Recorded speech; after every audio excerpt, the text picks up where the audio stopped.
दोस्तों, आज का ये वीडियो उन व्यक्तियों के लिए है जो कि कोई बिज़नेस चला रहे हैं, कोई ऑर्गेनाइजेशन चला रहे हैं, कोई समिति चला रहे हैं या कोई भी इंस्टीट्यूट चला रहे हैं। दोस्तों, एक बार कंपनी के अंदर 50 एम्प्लॉइज़ थे जो कि बहुत ही टैलेंटेड थे, बहुत ही हार्ड वर्कर थे। लेकिन उनमें एक कमी थी कि वो एक दूसरे का सहयोग नहीं करते थे, जिससे कि कंपनी बहुत परेशान थी, क्योंकि कंपनी वो गोल्स को अचीव नहीं कर पा रही थी जो कि वो गोल सेट करती थी। वह उतनी ग्रोथ नहीं कर पा रही थी जितनी कि उनके टैलेंट के कारण वो कंपनी ग्रोथ कर पाती थी। तभी कंपनी के मैनेजर ने उन सभी एम्प्लॉइज़ को एक हॉल में बुलाया और उनको कहा कि आज हम 3 गेम खेलते हैं। पहले राउंड में सभी को एक-एक गुब्बारा दिया गया और कहा कि इसको फुलाइए और उसके ऊपर अपना नाम लिखिए। सभी ने अपना-अपना गुब्बारा फुलाया और उस पर अपना नाम लिख दिया। अब दूसरे राउंड में उस मैनेजर ने कहा कि इन गुब्बारों के साथ खेलिए, ऊपर उछालिए और सभी 1-2 खेलने लगे। अब जब थोड़ी देर के बाद मैनेजर ने कहा कि रुकिए और गुब्बारे को पकड़ लीजिए, एक गुब्बारे को। सभी ने गुब्बारे को पकड़ लिया। अब सभी के हाथ में अलग-अलग नाम के गुब्बारे थे। किसी के अमित के हाथ में श्याम के हाथ में किसी सब ने 50 के अलग-अलग नाम के गुब्बारे थे। अब उस कंपनी के मैनेजर ने कहा कि अब आपने अपने-अपने नाम का गुब्बारा फोड़ना है और अगर आपके हाथ में किसी दूसरे नाम का गुब्बारा है तो उसको आपने छोड़ देना है।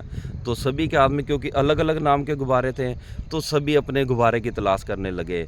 मैनेजर ने 15 मिनट का टाइम दिया और कहा कि जो भी जीतेगा उसको इनाम दिया जाएगा। लेकिन सभी 15 मिनट, क्योंकि जो भी दूसरे नाम का गुब्बारा आता वह छोड़ देता और अपने नाम का गुब्बारा तलाश करने लगता। इस प्रकार से 15 मिनट का टाइम बीत गया और किसी भी एम्प्लॉइज़ को अपने नाम का गुब्बारा नहीं मिला। फिर मैनेजर ने तीसरे राउंड में कहा कि अब रुकिए, अब आपके हाथ में जिस किसी भी नाम का गुब्बारा है, आपने वह गुब्बारा उस व्यक्ति के हाथ में देना है। अब जिस तरह कि श्याम के हाथ में राम के नाम का गुब्बारा था, तो उसने राम को वह गुब्बारा दे दिया और राम ने अमित नाम का गुब्बारा अमित को दे दिया। इस तरह विद इन कुछ ही मिनट के अंदर सभी के पास उनके नाम का गुब्बारा था और सभी ने अपने गुब्बारे को फोड़ दिया।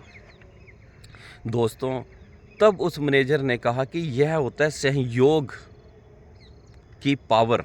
जब तक आपने सहयोग नहीं था, दूसरे राउंड में आपने कोई सहयोग नहीं किया, आप इंडिविजुअल व्यक्तिगत रूप से अपने नाम का गुब्बारा ढूंढ रहे थे, तो 15 मिनट में भी आप अपने नाम का गुब्बारा नहीं ढूंढ पाए।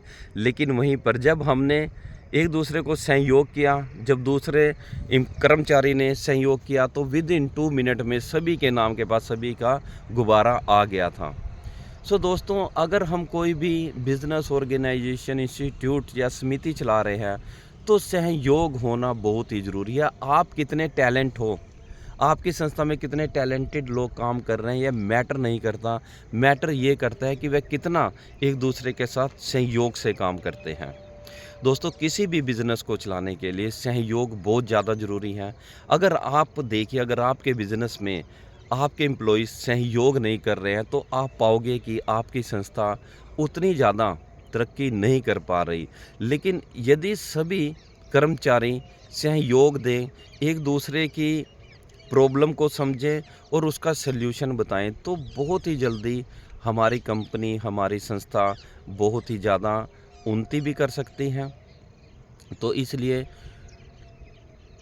टैलेंट से ज़्यादा कोऑपरेशन, सहयोग बहुत ही ज़्यादा ज़रूरी है। जब हम बिज़नेस के अंदर सभी कर्मचारी एक दूसरे का सहयोग करते हैं, एक भाईचारे की भावना से काम करते हैं, एक इस तरह से काम करते हैं, एक परिवार के मेंबर की तरह काम करते हैं, तो इसमें कोई भी शक नहीं है कि वह ऑर्गेनाइजेशन, वह संस्था बहुत ही ज़्यादा प्रोग्रेस करेगी और उन गोल्स को पाएगी जो भी वो अपनी सेट कर रहे हैं। तो दोस्तों, उम्मीद करता हूँ कि आज का वीडियो आपको अच्छा लगा होगा और आप भी अपनी संस्था, फैक्ट्री, बिज़नेस, इंस्टीट्यूट में इस प्रकार का माहौल क्रिएट करोगे जिससे कि सभी कर्मचारी, सभी एम्प्लॉइज़ आपस में सहयोग करें।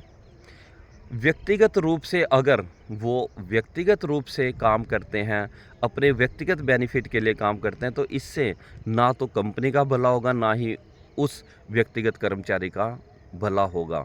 क्योंकि जब हमारी कंपनी तरक्की करती है, हमारा बिज़नेस तरक्की करता है, तो तभी हम अपने कर्मचारी के बारे में भी सोचते हैं, उनको फैसिलिटी देने की सोचते हैं, उनकी सैलरी बढ़ाने की सोचते हैं। क्योंकि यदि हमारी ऑर्गेनाइजेशन, हमारा बिज़नेस ही तरक्की नहीं कर रहा है, तो हम अपने एम्प्लॉइज़ के बारे में क्या सोचेंगे। सो दोस्तों, धन्यवाद आज के वीडियो के लिए। कल फिर मिलेंगे किसी नई सोच के साथ, किसी नए विचार के साथ। धन्यवाद।